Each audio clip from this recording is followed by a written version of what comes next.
This is a review that was created to help you look at the oldest material for your semester exam that we've had in pre-cal. So not everything that is tested is in this review, which means this review doesn't cover everything to be tested. But the older concepts are definitely here. That's back in September, October.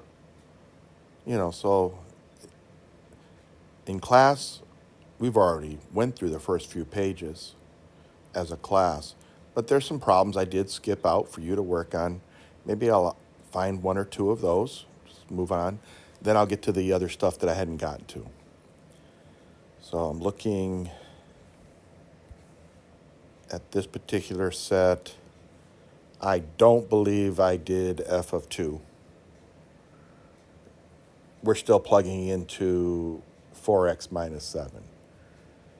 Relatively should be very easy. Even the average bear should be able to do it without any work, but I'm going to show you the work. F of 2 would be, in place of x, I put a 2. 4, that means multiply it, minus 7, 8, minus 7. Final answer is a 1. The next equation was a quadratic. Chances are I didn't do the middle part either. So I will do f of 2. F of 2 is equal to, same thing, same strategy. Negative 3 times the 2. Don't forget the 2 was being squared, or the x is being squared. Plus 5 times the 2 minus 4. Go left to right, use the order of operations. Exponents always get applied first. So I keep the negative 3, do the 2 squared, which is 2 times 2, not because 2 and 2 is here. It's because 2 squared means there's 2 2's being multiplied. That's a 4. And if you wanted to, from here on in, since there's no other exponents, you could do the 5 times 2, which is 10, then bring down the minus 4. That would still leave me a negative 3 times 4, which is a negative 12, plus 10 minus 4. These two, a negative plus a positive, means you subtract and keep the number, the sign of which ones you have more of. I have more negatives. So 12 minus 10 is 2. Keep it negative. Negative 2 minus 4. Since these are two negatives being added together, we keep it negative and add them, so 6 gets a negative. We had another line here, but I think both of these were solved. Both of these were done in class for every particular class. This page, we had a square root function. I'm pretty sure that everything on this page had been done. If you had questions, I think you would have asked me by now. Third, pretty much handled these. These were finding domain and range, and I believe I may have done all of them. So just in case that somebody in some class did not get one of these, let me do, I think this one might not have been gone over with every class. We are still solving square root function, but the key is, actually we're not solving. We are finding the domain. So we don't have to solve it. Domain, remember, the only thing I really care about in the domain of the square root, because usually we want to say the domain is all real numbers. However, inside this square root can never be a negative number. So I have to say, this happens for any square root function. Inside the domain can never be negative underneath the square root. 5 minus has nothing to affect any other number. So I just say 10 minus 2x has to always be greater than or equal to 0. That's it. So it's really simple to solve. Get the x by itself by subtracting 10 from both sides. That leaves me with negative 2x is still greater than or equal to a negative 10. And then I have to now divide both sides by the number in front of the x, -2, -2. Now, whenever we are dividing an inequality by a negative number, that symbol here must flip to the other side. So we will do that. We will say -2 divided by -2 is gone. X will be now less than or equal to a +5. And I don't know if they wanted us to do anything else, just the domain. So there it is. There's your domain. The domain would be all numbers smaller than or equal to a -5. That means it can be a -10, -12. It can be negative infinity, so parenthesis negative infinity, all the way to the 5 where it has to be a bracket because this is also equal to.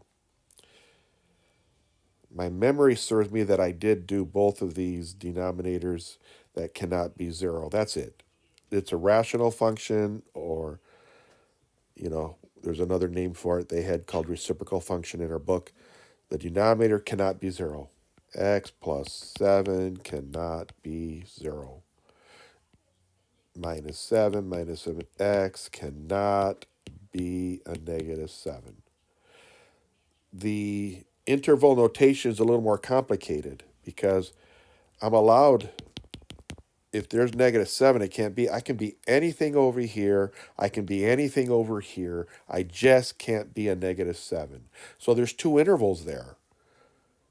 All the way to negative infinity, stopping it with this bad number, -7, cannot be it. So parenthesis, union it, pick back up at -7.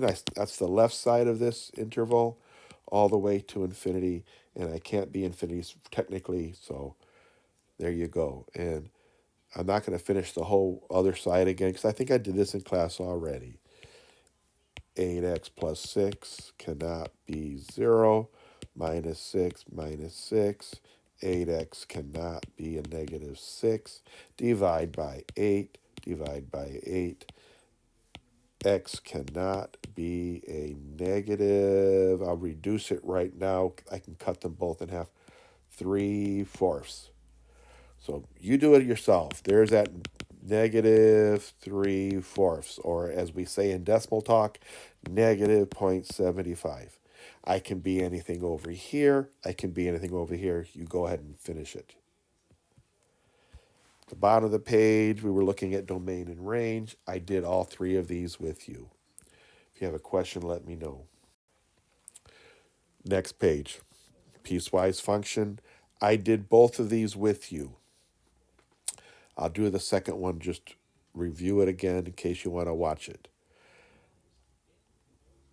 It's asking me what is the... Oh, I'm evaluating for 3 values. When f is a -3, -2, and a -1.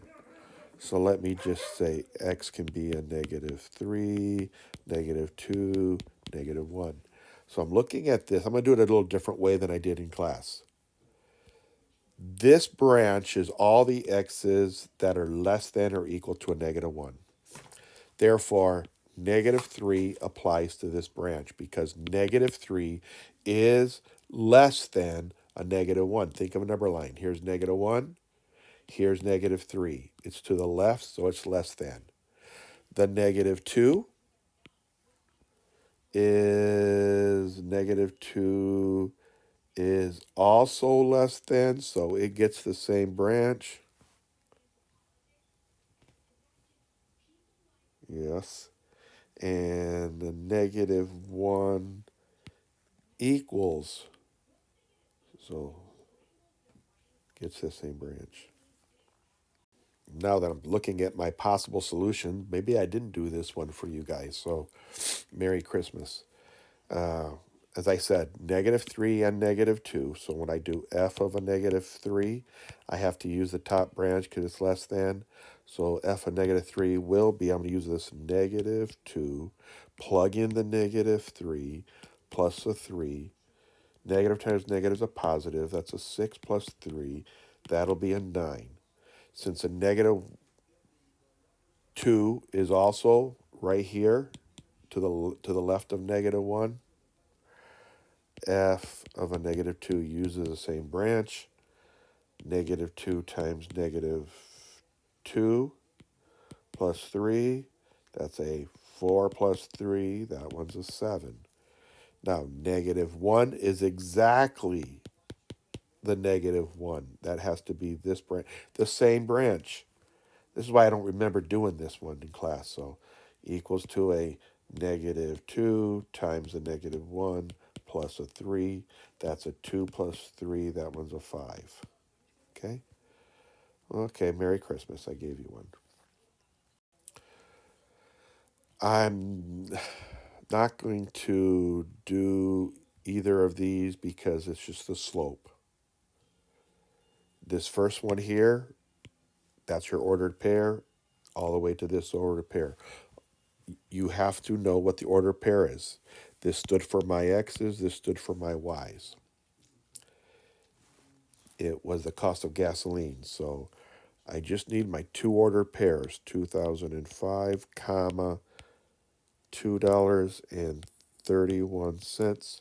The other order pair was 2012, comma, $3.68, 368.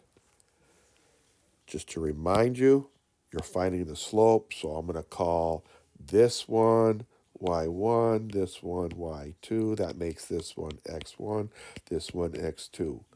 Your slope formula is one of those y's. I may as well take the y1, subtract the y2 over the x1 minus x2. You can finish it up. The second problem is identical, except we're only looking at 2007 and 2011. The answer will not be the same. Even though we found the average rate of change from beginning to the end, the insides could be different than the two outsides. So you'll use those order pairs.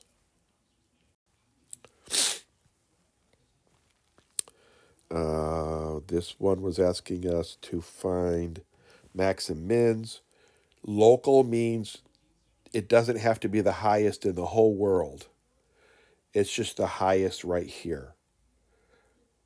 It's where you go from increasing to decreasing. Always gives you a max. And this one is decreasing to increasing. So that always gives us a local min. So I'm going to say my local max is equal to whatever the highest value was, 2. Local min is -2.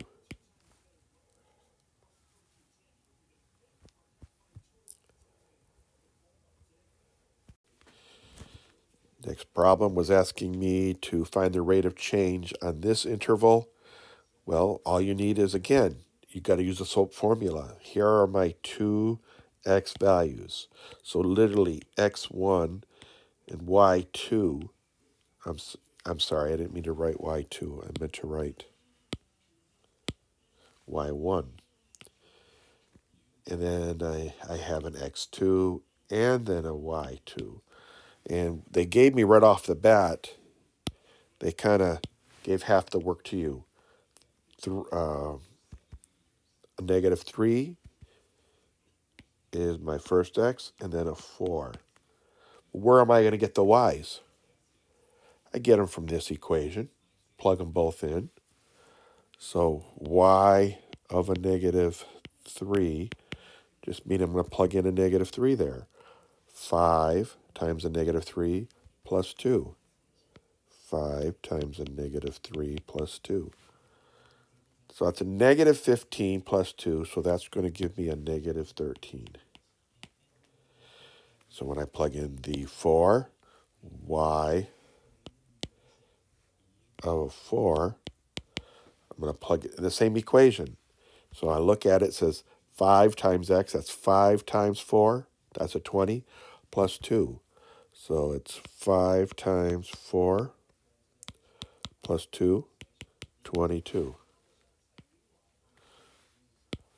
Let me write it in black back to 22. And you're going to use your formula for slope. Average rate of change is I call it M bar, it's the average of the slopes. I'm going to do the 22 minus what? A negative 13. Negative 13. I'm going to do at the bottom, negative 3 minus what? A negative 3. That turns to plus, so my answer is 25 over 10. Because, whoop, I messed up. Back up the denominator. Here you go. It was I messed up big time. I bet some of you were telling me that. I did the 22 first, so I have to take the 4 minus what? The negative 3. There. This still becomes plus, but it becomes 35 over 7. Turns into reducing to 5. And new topic, we're doing F times G, F minus G. I'm going to do this because I probably read it wrong for a class or two. So I'm going to put a star. I'm correcting myself in case you see this. So F times G, that's what FG means. There's a secret little dot in there. It means I'm multiplying. So this function times this function looks like x minus 1 times x squared minus 1. F times G of x is x minus 1. Put it in parentheses because the whole thing has to be multiplied by x squared minus 1. That technically would be an answer, but I'm sure it's not going to be the answer for multiple choice questions. So you got to use your FOIL first times first, outer, inner, last. So x times x squared is x cubed. X times a negative 1 is a negative x. A negative 1 times x squared is a negative x squared. A negative 1 times a negative 1. And I'm going to put that parenthesis there just so that make sure you see it. Well, I see it there. Never mind. Plus 1. And I'm just going to move these two around. Just make it look right. X cubed minus x squared minus x plus 1. That's just this problem right here. Now this is f minus g. So that's a little easier. So I'll do f, take f, take away the g of x. So f again is x minus 1. All of x minus 1. Subtract the g, which is put it in parentheses, x squared minus 1.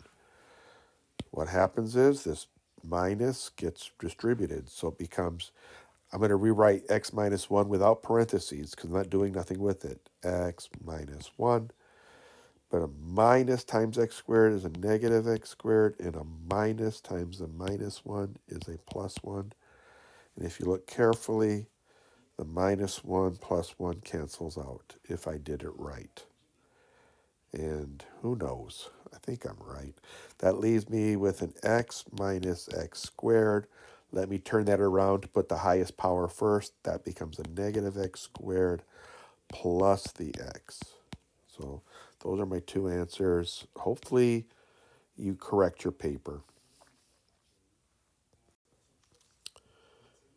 Now we're doing the composite. This is what I thought I was doing on the other page, I think. I did these in class, so I don't really want to do them again unless I see one that I haven't done. I'll just do this one right here. G of f of x.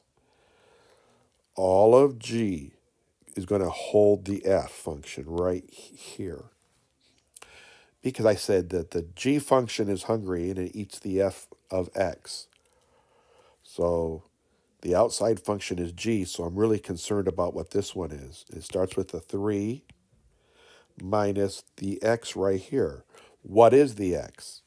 The x is all of this, 2x plus 1. So again, there's two terms there, so I better use a parenthesis, 2x plus 1. Again, distribute my minus. 3 minus 2x minus, in front of a plus 1 is a minus 1. I'm going to put the negative 2x first. 3 minus 1 is a 2.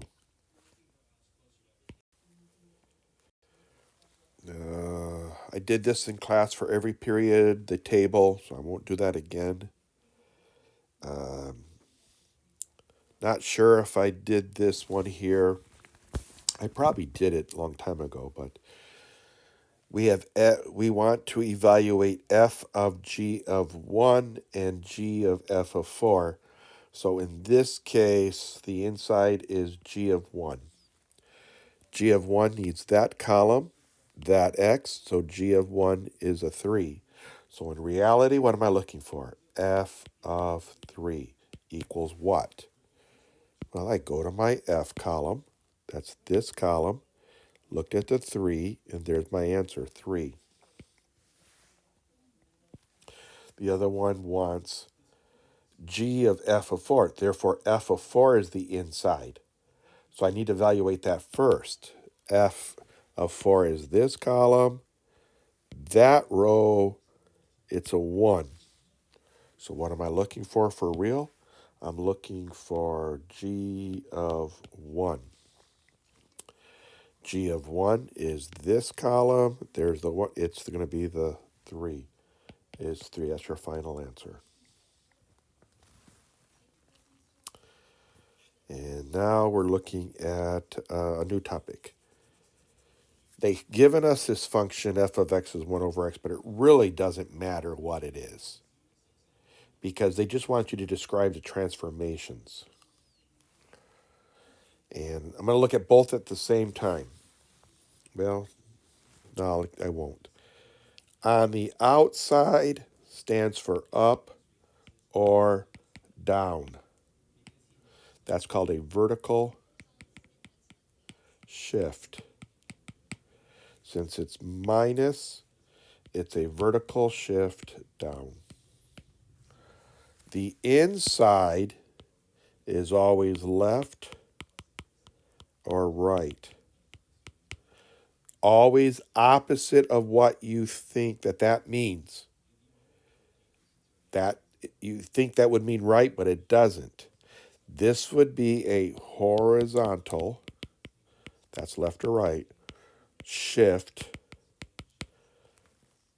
of left to.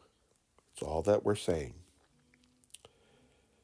This transformation doesn't have a plus. There's no plus or minus of a number out here. So this function from the original up here is not moving left and right or up or down because inside this parenthesis there is no plus or minus a number on the inside either. So this function does not go left or right, does not go up or down, but it has two transformations. When you multiply by a number, so looking at this, I see a number 2, which is bigger than 1. So since this number in front, I'm just going to call it n, is bigger than 1, it has to be a stretch.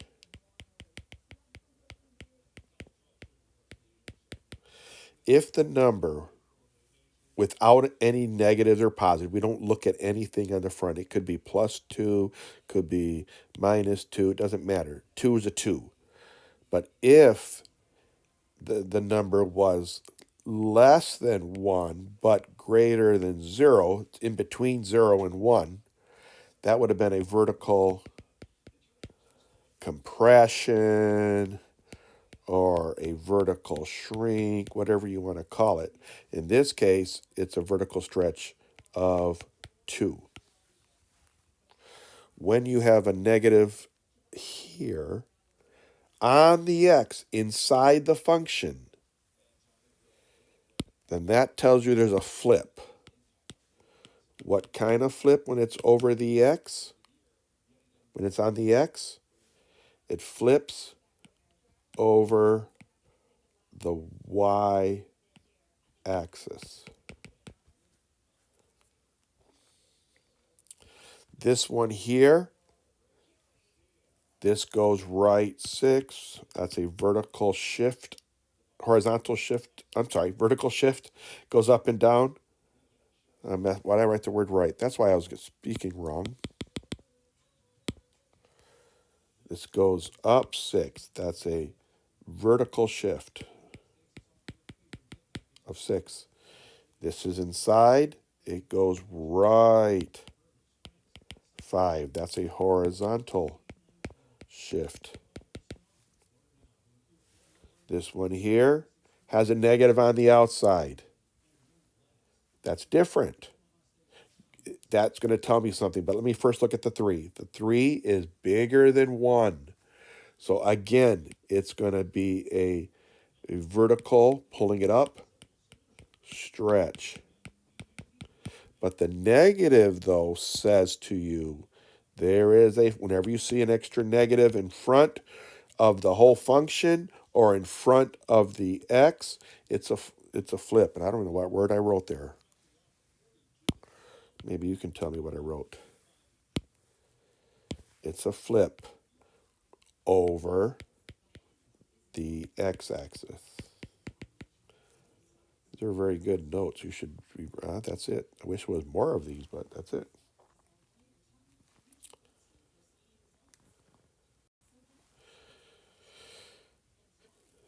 Even, odd, or neither.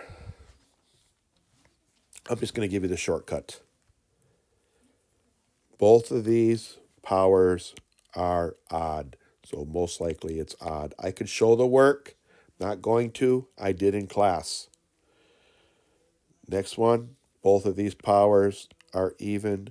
Most likely it's even.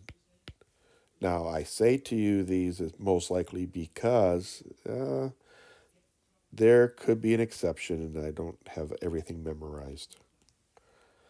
This one has one of them that's even and one of them that's odd. So one is odd. So chances are it's neither. And I think I tested all of these with these tests.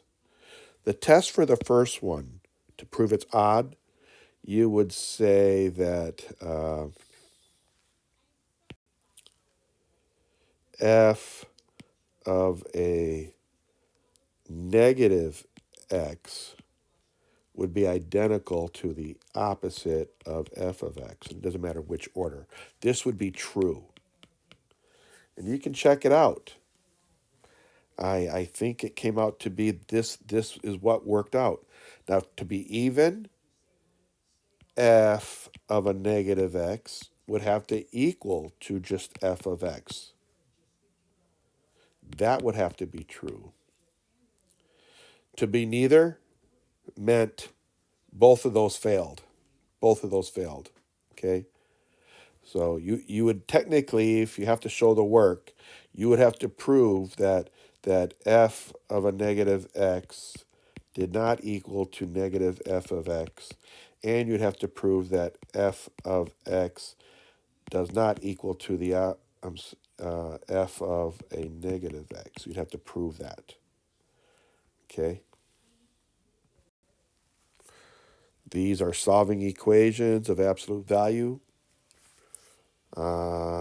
I did several of these in class. Let me jump down to one of these. Let me jump at the bottom here. In order to do the work, you have to make sure your absolute value is by itself, no matter what's happening. Why do I say that? Because I just saw this. You would have to get rid of this, divide by 8. You would have to say times 8, that gets rid of it, times 8 turns that into 24. This one here, you'd have to get rid of the 2 in front, divide by 2, divide by 2. And then that would give you the absolute value of 6 minus 8, whatever that variable is, k. Now set equal to 0, and you would solve it. So this one here, I have to get rid of the minus 1 on the outside. Plus 1, plus 1. Okay, now what am I looking at? Absolute value of 4x minus 9 is equal to a 27. Now, when this is true, what we do is we say to ourselves, it could be true that this is a 27 because the absolute value of 27 is 27. True, see that? But if it's a negative 27, it still would be 27. So what we say in those cases, we say 4x minus 9 could be 27. Or we can say 4x minus 9 is the opposite of 27 because it could be either. And now you just solve each equation. This one here, just like I said a minute ago, I would divide both sides by that number in front, divide both sides, and that way I have absolute value of 8 minus 3. V is equal to a 9 times 9 is 81, 9 times 8 is 72, 9 times 6, or 9 times 7 is 63. So that's a positive 60, no, positive 7, sorry.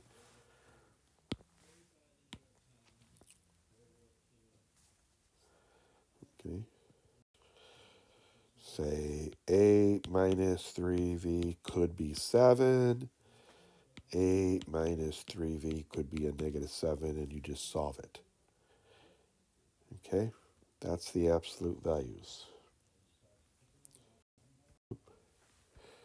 These still the same thing, but we end up with inequalities, see? And we will look at a graph real fast. Let me jump down to one that maybe I hadn't done. I'll go to the bottom here. I don't remember doing this one. The secret behind these, we do the same thing. The inside could be a 41, or the inside could be a negative 41. But just like I flipped the numbers, I'm going to have to flip the inequality as well.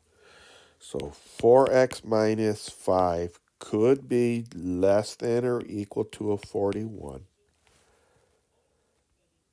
4x minus 5 could also be greater than or equal to the opposite of 41, negative 41. I flip the arrow and I flip the number. Now, inside here, it is really, we will find out that both of these answers could be true. So I say and instead of just one or the other. It is, even the other one was, it could be one or the other. And when I solve my one side, I add 5 to both sides.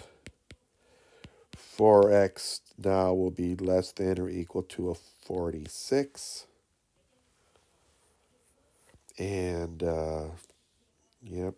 And then divide by 4, x is less than or equal to 46 divided by 4, which turns into 23 divided by 2.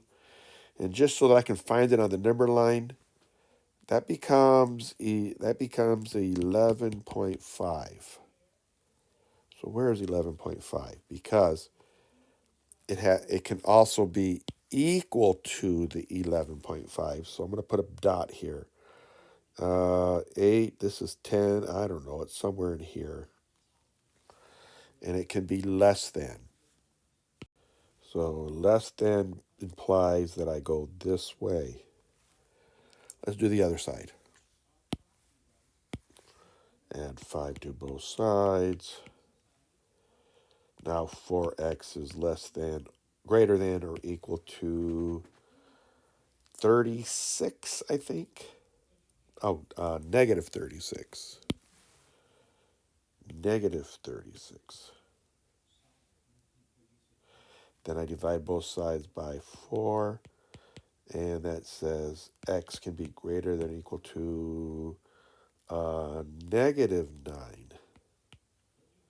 So it can be equal. So again, this can be equal to the negative 9, which is way over here in the middle here.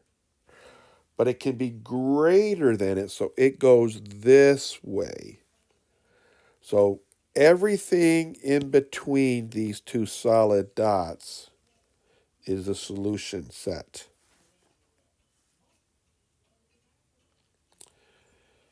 And then we'll do 22 here.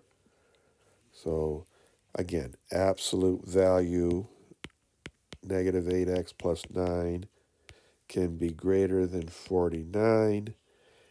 And FYI, I know in advance it's going to look like an or. See, the and looked like a car crash. Everything in between, this is going to be different because I have experience with greater than or less than. I kind of have it memorized. But you'll know it once you see the picture, okay?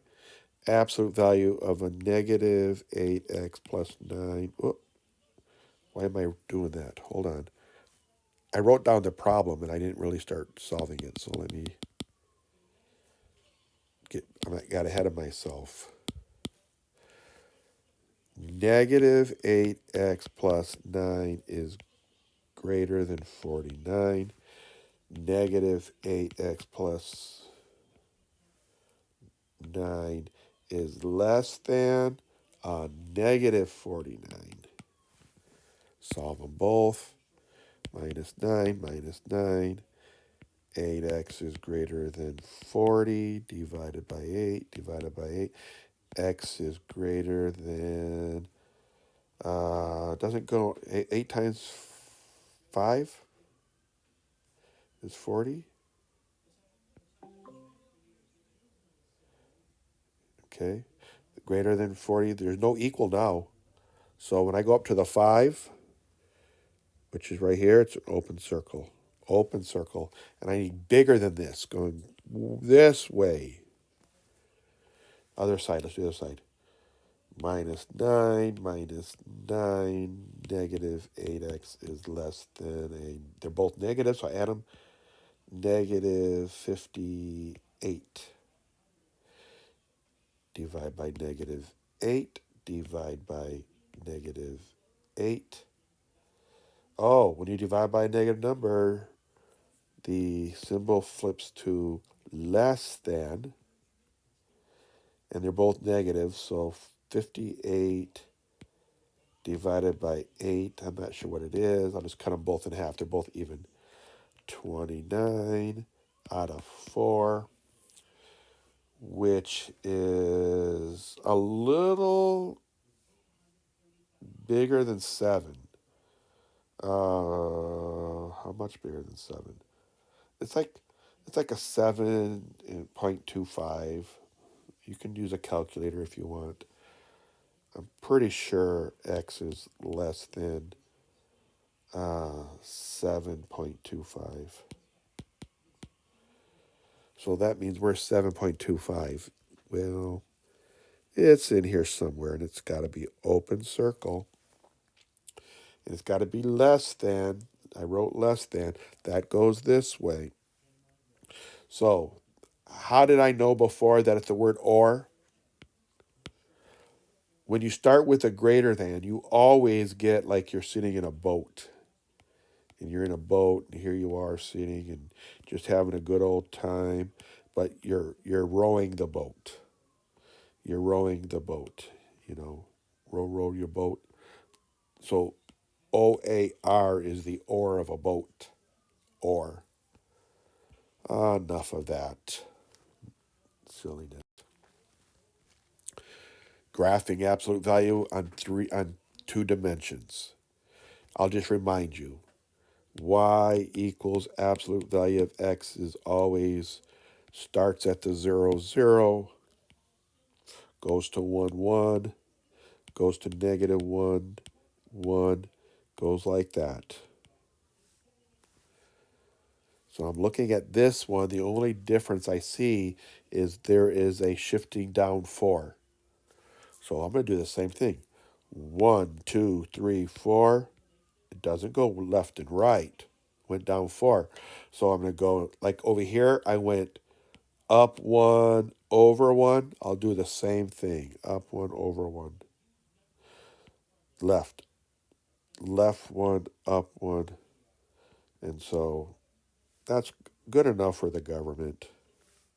Could I do better? I could do better. Use your calculator if you want.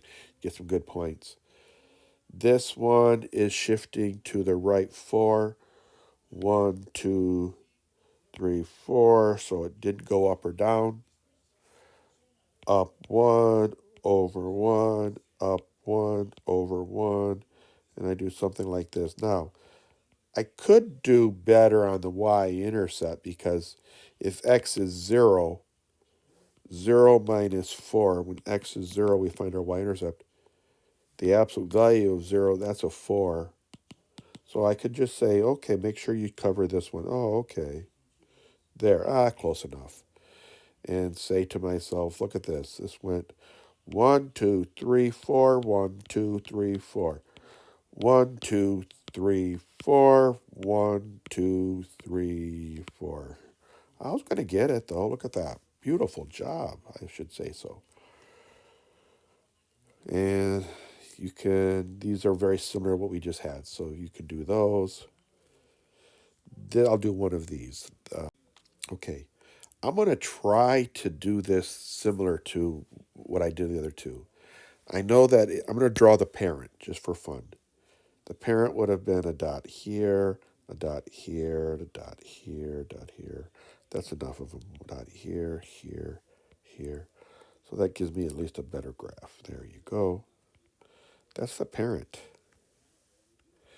So we could go into a whole long process of looking for the new vertex and moving this around. But since you know it doesn't have this answer, because that's the parent, probably since we're at a time crunch on our test, is use your calculator and graph it. Because you got to find the new vertex and you got to find where the y-intercept's going to change. And like I know the y-intercept's very easy. The y-intercept happens when the x is 0.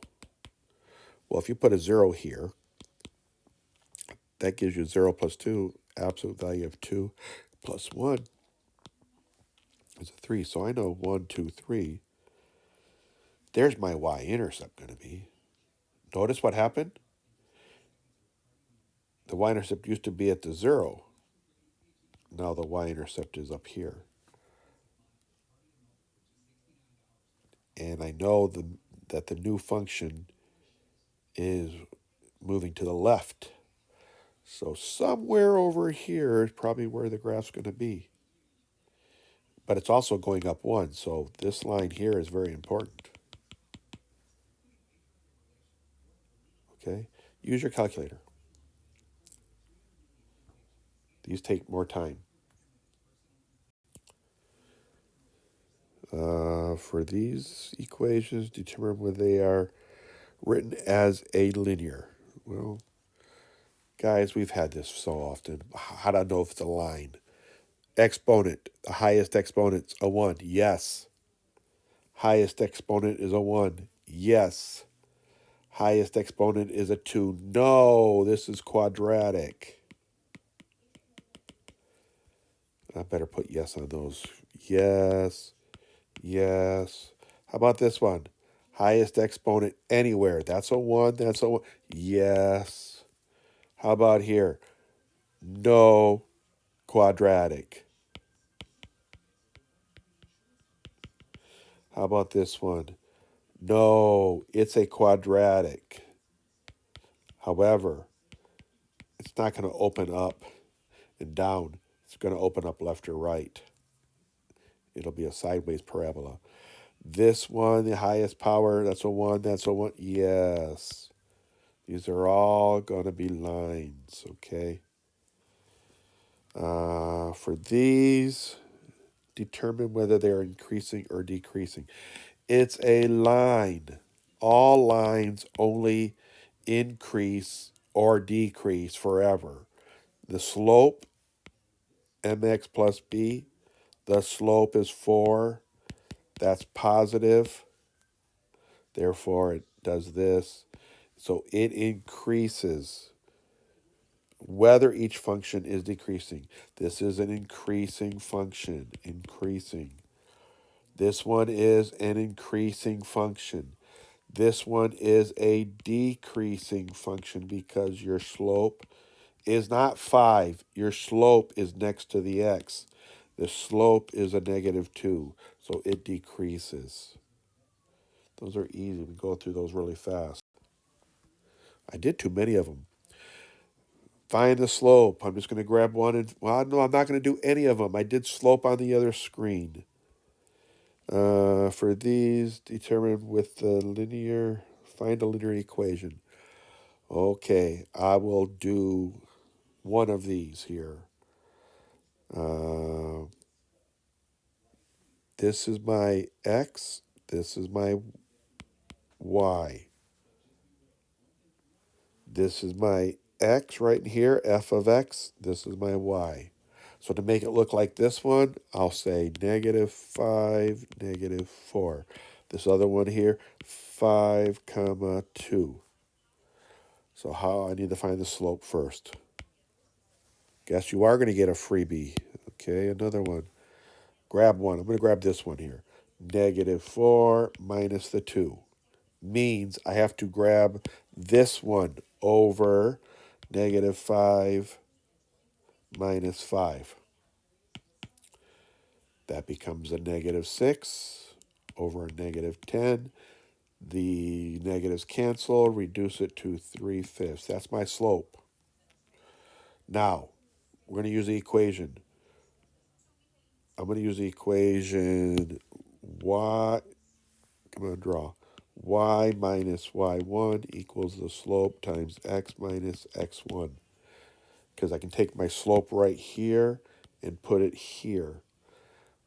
The x1 and y1, x1 and y1 has to come from a point. Pick a point. I'm going to pick the easy point. I'm going to pick that point right here and I'll plug it in over here. Here it goes. That's a 5, 2. So my y is a 2. So it's y minus 2 equals to 3/5, parenthesis, x minus a 5. It was 5, 2, right? It was. So there is your equation. Did it say to put it in any... Nope, it didn't tell you how to leave it. You can leave that as your line or move the 2 across the street. Y is 3/5 times x minus 5 plus 2. That also is good. But to make it prettier, if you want to impress your teacher, and you don't know what the multiple choice will be, if you have this on your multiple choice test, that turns into 3/5 x minus 15 over 5 plus a 2. 15 over 5 is really a 3, so 3/5 x minus 3 plus 2. Those two go together. Y equals 3/5 x minus 1. That equation is in slope intercept form. This equation was in point slope form. It didn't say how to do it. So legally, you could have stopped right here because they didn't tell you to do anything else. But you don't know what your multiple choice question is.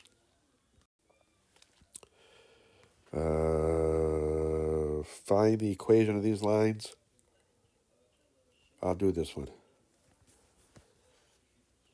I'll find the slope.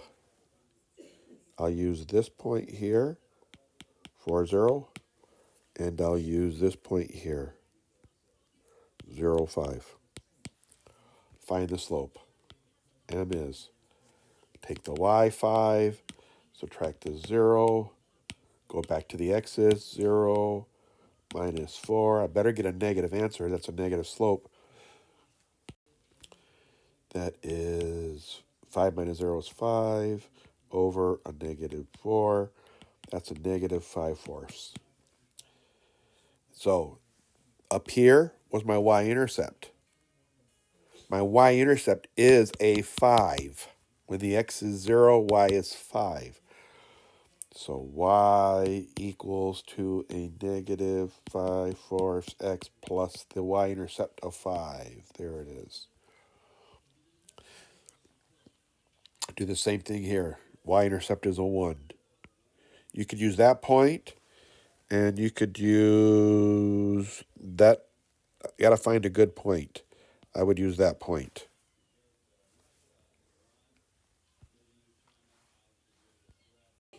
And what are these saying?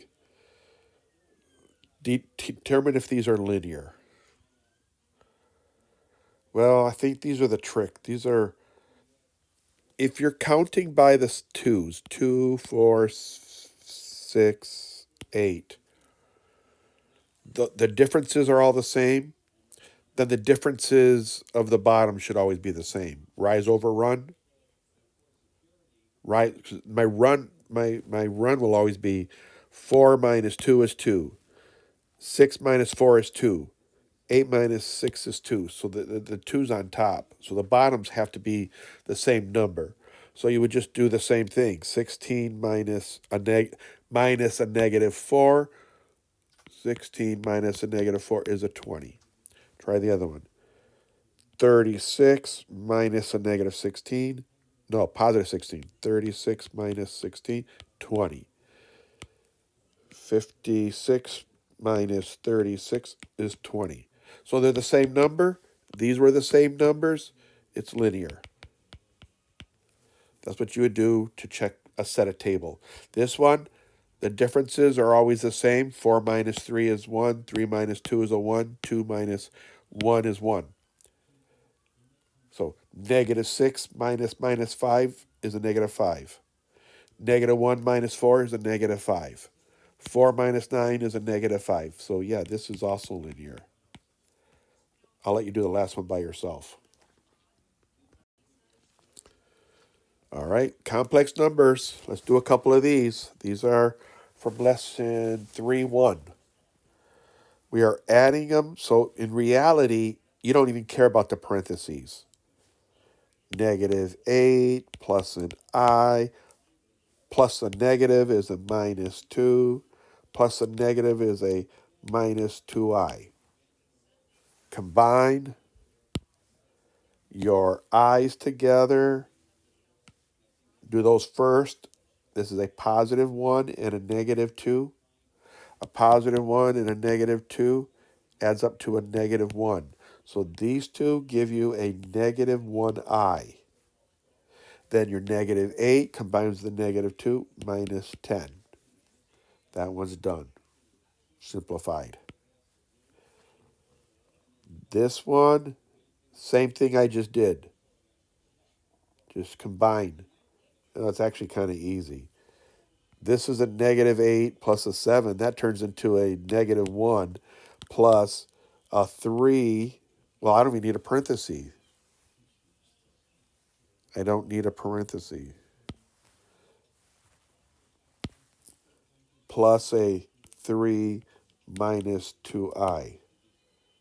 So that means negative 2i goes first, and then negative 3, negative 1 plus 3 is a plus 2. That one's done.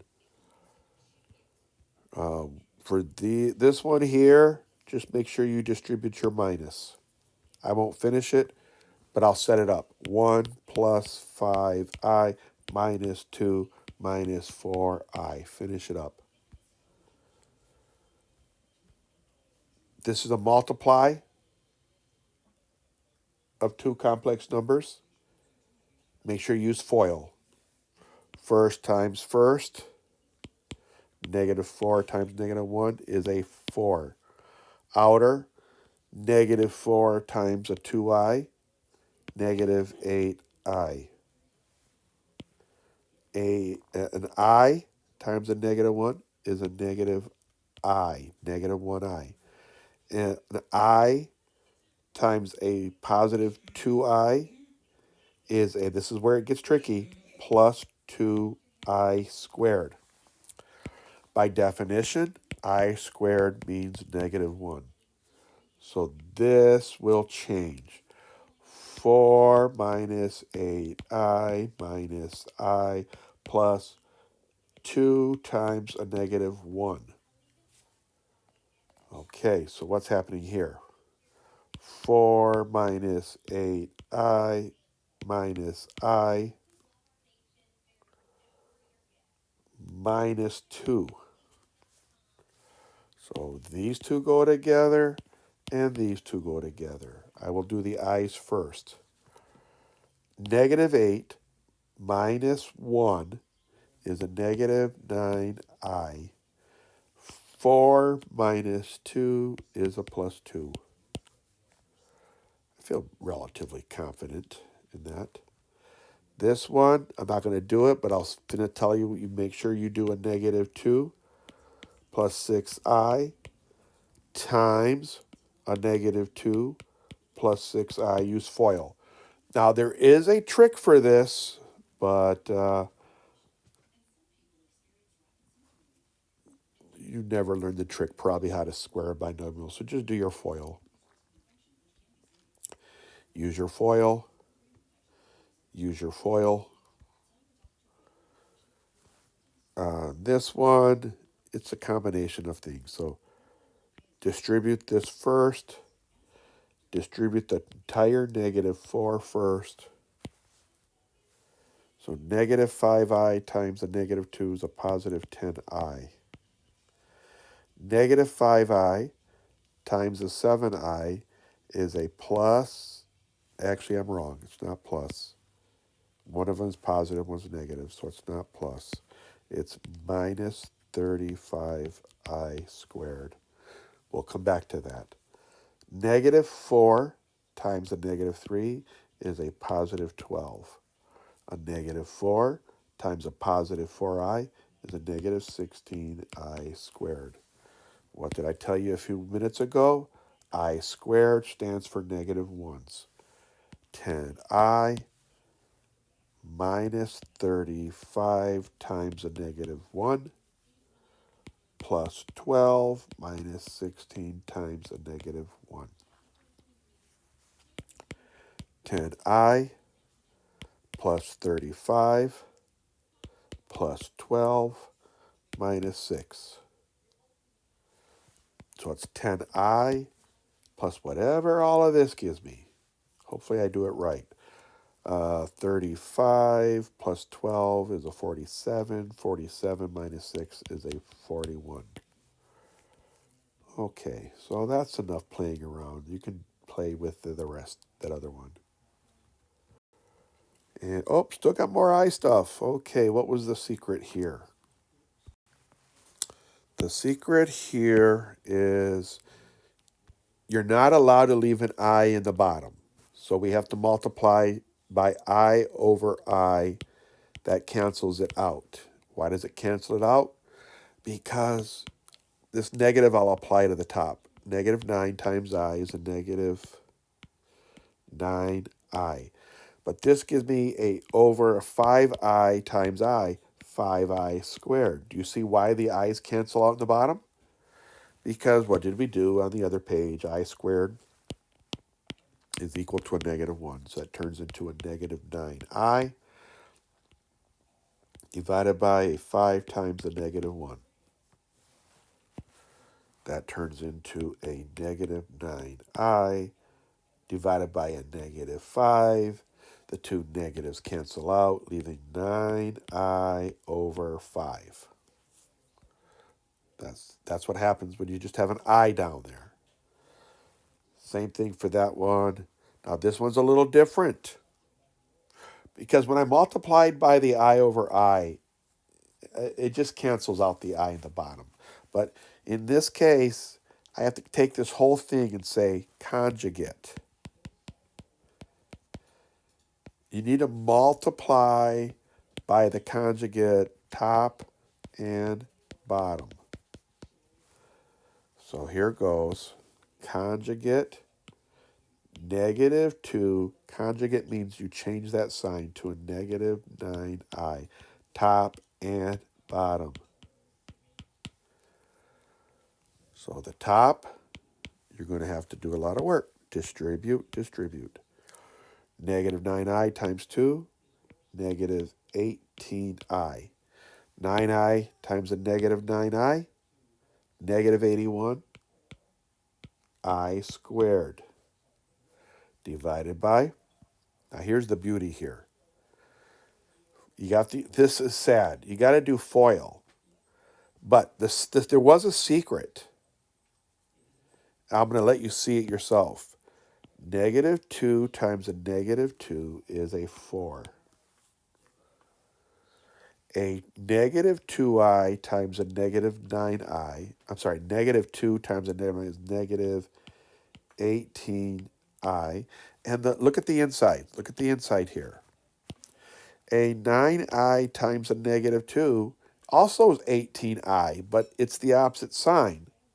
Oh, did I mess up? Yeah, I messed up here. The negative 2 times a 9 becomes a positive, sorry.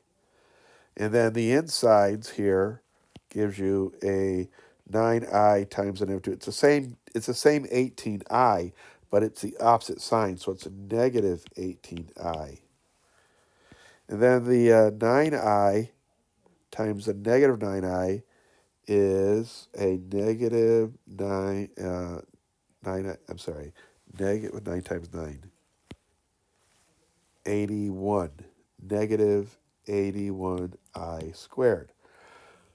But here's the secret. These two cancel out all the time. So all you really care is about the first and the last. You don't care about the outer and the inner. But if you remember that, great. Let's finish it. This turns into a negative 1. Negative 18i times a negative 2 times a negative 1. Bottom, 4 minus, that becomes a negative 1. 8 times a negative 1. 18i plus 2 over 4 negative times negative plus 8 is a 12. That's a pretty good answer. But because you could really change this into two fractions, you could technically say divide them all by a 2. You could say divide by 2. I'm erasing it for some reason. They're all even, so I can divide them all by a 2. So that's going to give me 9i plus 1 over 6. I like that answer. There's other ways of showing it. There's a lot of work here. This one has the conjugate again. This one, negative 3 plus 9i, negative 3 plus 9i. Distribute the top. Negative 24 plus 72i. That's not going to change.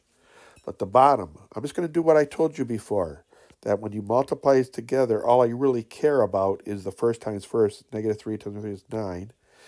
And then a negative 9i times a positive 9i turns into a negative 81i squared. You can do the work if you want. Negative 24 plus 72i over 9 plus 18, because I squared is a negative 1. Negative 1 times negative 8 is a positive 8. 8. So equals to a negative 24 plus 72i over 27. Okay, in this case, I could divide them all by a 3. Negative 8 plus 24i over a 9. Have fun. what are we doing here? Graphing parabolas. These are all graphing parabolas. You could use your calculator. I'll just do a couple. The vertex is always inside. This is called the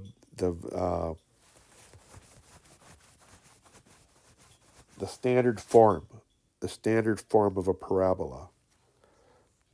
So opposite of 3 is a -3, and then we just keep the -1. So I know my vertex is -3, 1. -3, 1, 2, 3, 1. That's probably why they're only giving you that corner of the graph paper, because your vertex is over there. Then what I do is I look for a point that's on the y-intercept. So if x is 0, what is y going to be? It's going to be 2 times 0 plus 3 squared minus 1. 0 plus 3 is 3, and 3 squared is 9. So 2 times 9 minus 1. 18 minus 1 is 17. So it's going to go way up. I don't know what they're counting by, but they only went up to 8. So it's way up here. So therefore, 1, 2, 3, and way up here. So 1, 2, 3. And I'm going to go way up here. So it's going to look something like this. Oh, wait. I went the wrong way. No, I'm okay. I thought I saw a negative. Let's see. This one, let's see, we pick one that's different. This one here. Okay. Vertex, opposite of the inside, 3, comma 4. When x is 0, let's see. 0 minus 3 is 3. 3 squared is 9. That turns into a -2 times 9 plus 4, -18 plus 4, -14. So -14. Why is it way down there? Because there's a negative here. It flips it upside down. So your vertex is at 3, 4, 3, 1, 2, 3, 4. When x is 0, 0, -14. Okay, again, why this problem? 5, 6, 7, 8, 9, 10, 11, 12, 13, 14. Okay, so there it is. That's my y-intercept. So I'm going to do the same thing over. 1, 2, 3 over, and all the way down. 1, 2, 3 over, all the way down to here. So here it is, really skinny. Don't. Oof. Oof. You could use your calculator to check it. These were in standard form. To me, these are a lot easier to graph because you just find the vertex, find the y-intercept. And these are more of the same, but except this now, these are, let me go back to the other page for a minute. Do the same thing on both sides. These are general form of a parabola. They're not as easy. So I'm only going to do one because I don't think they're fun. I'll do this one here. Where's my vertex? Well, my vertex is always opposite of b over 2a, and then we plug it in. So this is a lot of work. So here's my b right here. So that's called my, what do we call that? That's where the line of symmetry is. You know, wherever your vertex goes, like wherever your vertex is a line of symmetry. So line of symmetry is opposite of 8 over 2 times a -1. 2 times a -1. That's what's in front of a, because a is a -1, b is an 8. So it's b over 2a. Opposite of b. Opposite of b. So -8. So that turns into negative 8 over negative 2. That's a 4. 1, 2, 3, 4. So I know my line of symmetry is here. So the vertex has to be there. So that's vertex is at a at a 4. So I'm going to plug it in. Y of 4. I'm going to plug it in. Negative x squared. That's negative of a 4 squared plus 8 times 4 plus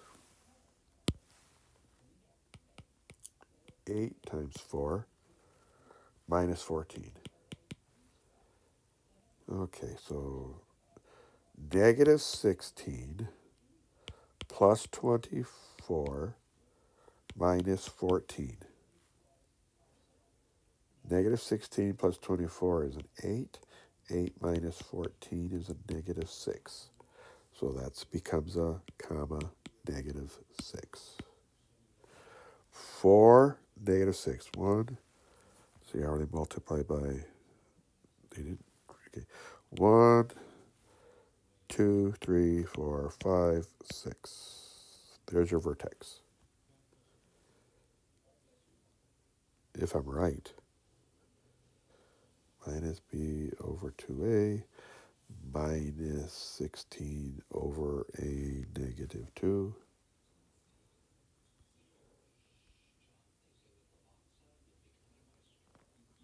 Did I do it right? Minus b over 2a. Yeah. Minus b. Minus a over a negative 2. Negative 4. Yeah. It looks... oh, wait a minute. Look again. Yeah. It's that 4. That's right. I plugged in the 4.